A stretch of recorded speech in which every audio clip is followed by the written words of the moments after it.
اعوذ باللہ من الشیطان الرجیم بسم اللہ الرحمن الرحیم رب اشرح لی صدری ویسر لی امری واحلل عقدۃ من لسانی یفقہوا قولی اللہم افتح علینا حکمتک وانشر علینا رحمتک یا ذا الجلال والاکرام۔ اللہ تعالیٰ کے فضل اور توفیق سے سورۃ توبہ مکمل ہونے کے بعد آج سورۃ یونس کا آغاز کیا جا رہا ہے۔ یہ سورۃ یونس قرآن مجید فرقان حمید کی ترتیب کے مطابق یہ 10ویں سورت ہے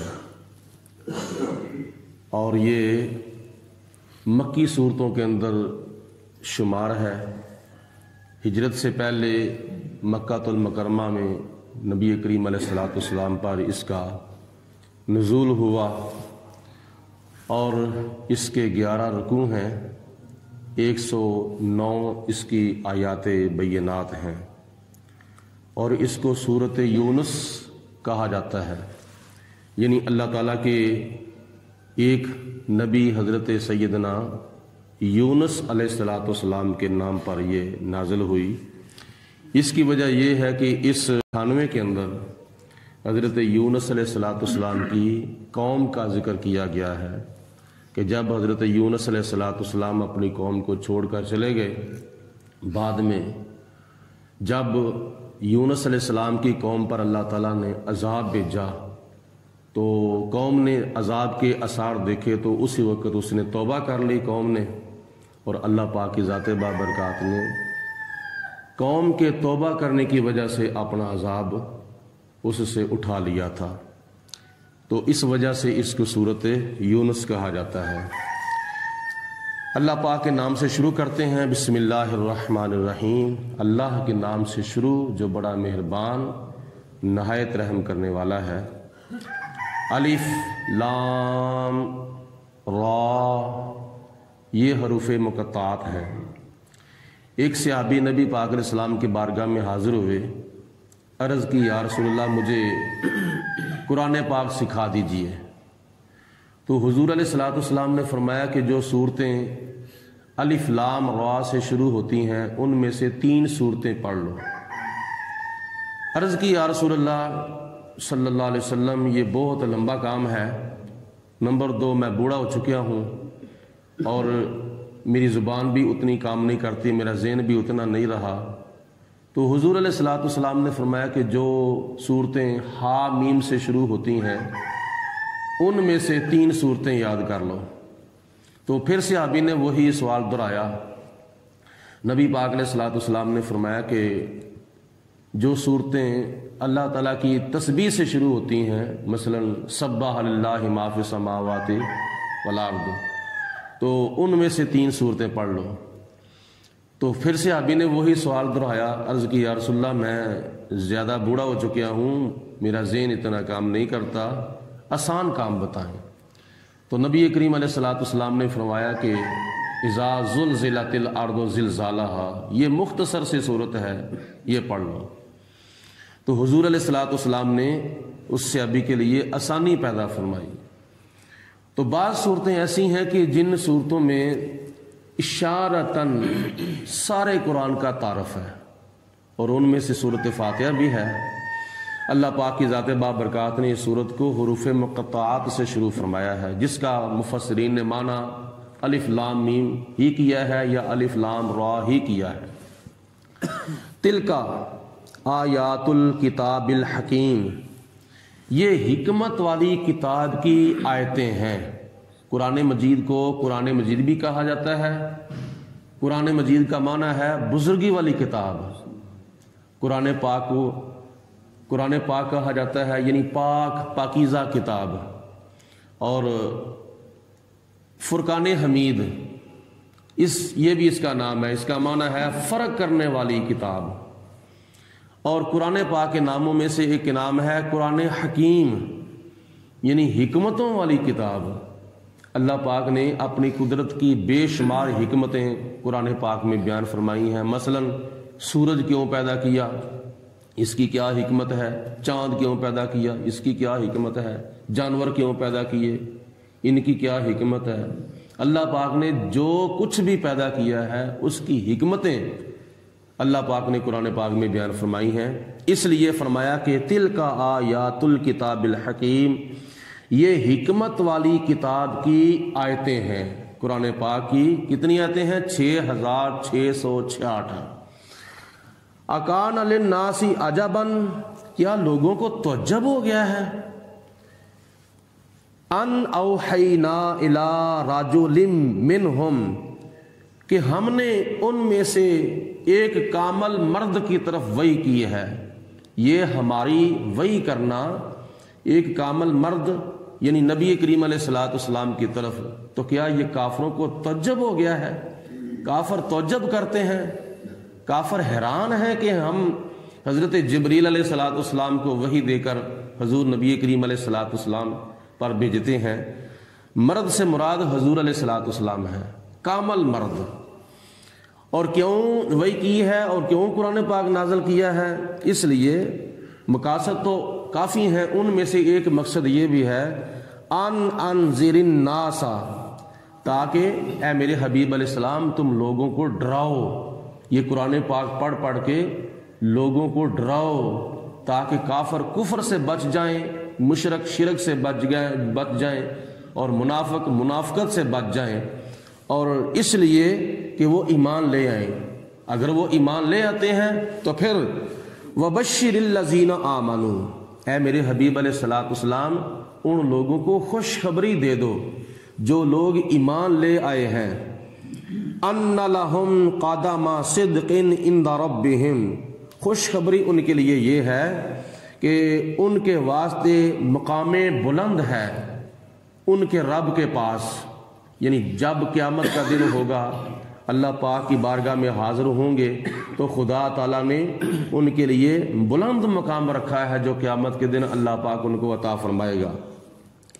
یہ باتیں سن کر قال الکافرون، کافروں نے کہا، آگے سے جواب دیا، ان ھذا لساحر مبین، بے شک یہ تو کھلم کھلا جادوگر ہے۔ قرآن پاک کو وہ جادو کہتے تھے اور نبی کریم علیہ الصلوۃ والسلام کو وہ جادوگر کہتے تھے۔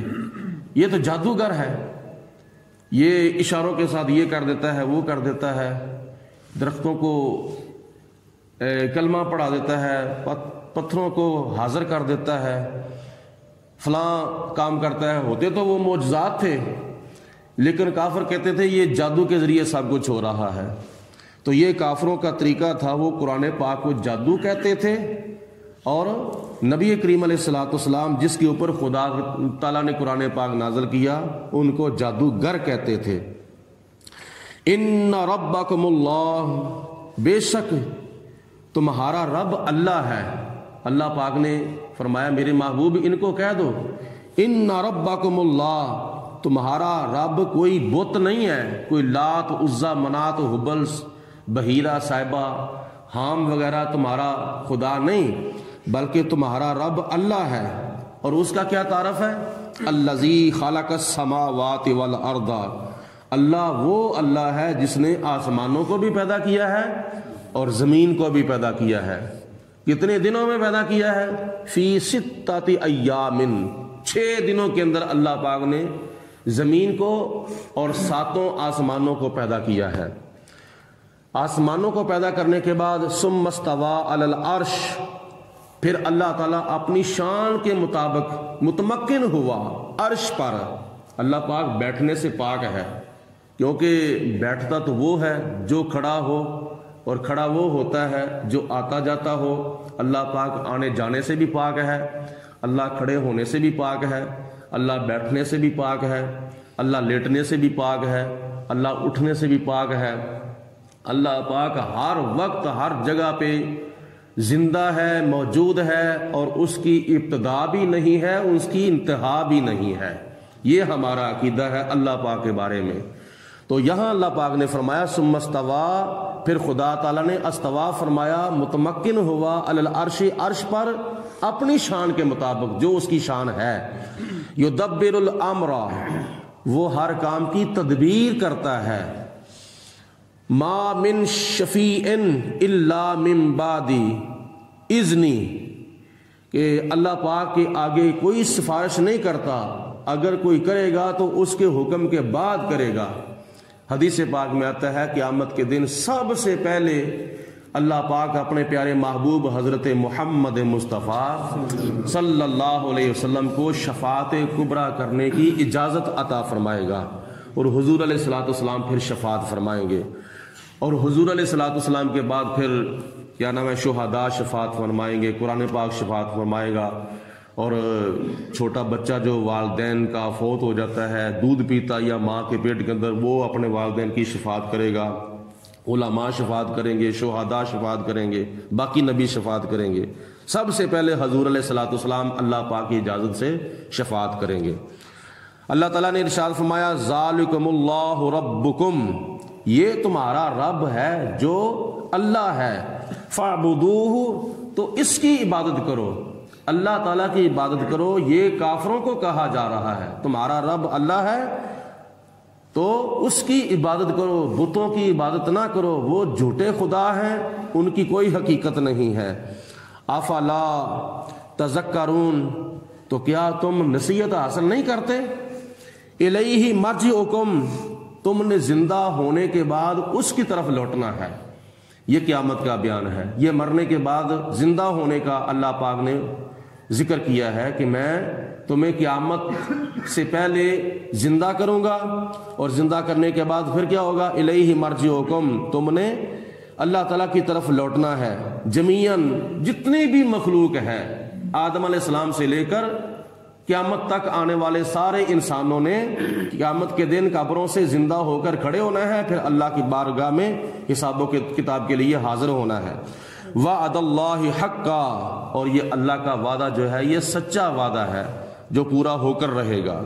انہ یبدأ الخلق، بے شک اللہ پاک مخلوق کا آغاز کرتا ہے، یعنی یہ جتنی بھی مخلوقات پیدا ہوئی ہیں اس کی ابتدا اور اس کا آغاز اللہ پاک نے کیا ہے.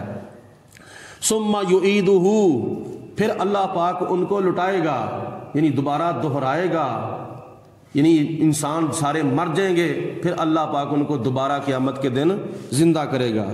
لیجزی الذین آمنوا وعملوا الصالحات، تاکہ اللہ پاک جزا عطا فرمائے ایمان والوں کو اور جنہوں نے ایمان لانے کے بعد نیک اعمال کیے ہیں، بالقسط، انصاف کے ساتھ اللہ پاک جزا عطا فرمائے گا. والذین کفروا، اور جو لوگ کافر ہو گئے، لہم شراب من حمیم، تو ان کے لیے پینے کے لیے جو پانی ہوگا نا وہ کھولتا ہوا پانی ہوگا، ابلتا ہوا پانی ہوگا. کن کے لیے؟ جو کافر ہوئے ہیں. وعذاب علیم، اور ان کے لیے دردناک عذاب ہوگا، بما کانوا یکفرون، اس کے سبب کہ جو کفر وہ دنیا کے اندر کیا کرتے تھے. اللہ پاک کی ذات بابرکات یہ ہمارا سننا سنانا اپنی بارگاہ میں قبول و منظور فرمائے. دوسرے نمبر پر ربیع الاول شریف کی آج ماشاءاللہ پہلی تاریخ ہے، رات کو چاند نظر آ گیا تھا. تمام مسلمان بھائیوں کو ربیع الاول شریف کی آمد کے موقع پر مبارک ہو. یہ مہینہ عاشقوں کے نزدیک تو رمضان المبارک سے بھی زیادہ اہمیت رکھتا ہے، اور اس کی ایک حکمت یہ ہے کہ رمضان المبارک کی اتنی اہمیت ہے کیوں؟ رمضان کے اندر قرآن آیا تھا. اگر رمضان کے اندر قرآن آیا تھا تو ماہ ربیع الاول شریف کے اندر قرآن والا آیا تھا. اگر قرآن والا ہی نہ آتا تو قرآن پھر کیسے آتا؟ قرآن بھی ملا ہے تو حضور کے صدقے، ایمان بھی ملا ہے تو حضور کے صدقے، رمضان بھی ملا ہے تو حضور کے صدقے، عرفان بھی ملا ہے تو حضور کے صدقے، بلکہ رب الرحمان ملا ہے تو وہ بھی حضور علیہ السلام کے صدقے ملا ہے. تو آج یکم تاریخ ہے اور جمعۃ المبارک بھی ماشاءاللہ ربیع الاول شریف کا پہلا جمعہ ہے.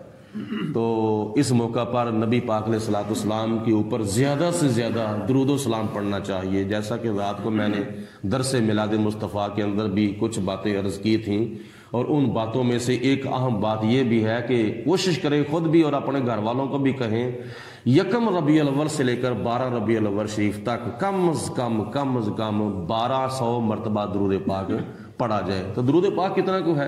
الصلاۃ والسلام علیک یا رسول اللہ وعلی آلک وصحابک یا حبیب اللہ، بس یہ چند سیکنڈ کے اندر ایک مرتبہ درود شریف پڑھا جاتا ہے۔ اگر ہم اس کو کاؤنٹ کریں نا، ایک منٹ کے اندر کم از کم یہ 12 مرتبہ درود شریف پڑھا جاتا ہے۔ یعنی چھوٹا سا درود شریف ہے، مختصر درود شریف ہے، مگر جامع ہے۔ تو کوشش